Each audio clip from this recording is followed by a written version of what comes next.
Ikinabahala ng ilang senador ang pagpayag ng Philippine National Police na makabili at magmay-ari ng ilang matataas na kalibre ng armas ang mga sibilyan.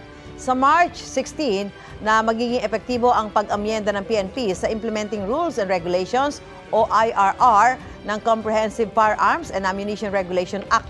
Kabilang sa mga pwedeng ibenta sa mga sibilyan ay high-powered firearms at semi-automatic rifles.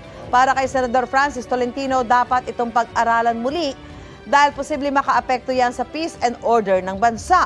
Pangamba naman ni Senadora Amy Marcos, baka dumami ang mga krimen at karahasan lalo na't sa susunod na taon na ang midterm elections. Wala namang nakikitang problema sa Senate President Juan Miguel Zubiri basta't masiguro raw na responsable ang gun owner.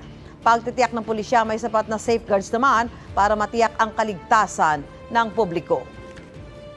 Papayag ba kayo yung kapitbahay mo may submachine gun? Ang pakiusap ko po siguro, kahit i-allow ito, ay maghinay-hinay muna. Una, piliin yung karapat-dapat na makaposes. Piliin yung tamang tao na hahawak nito.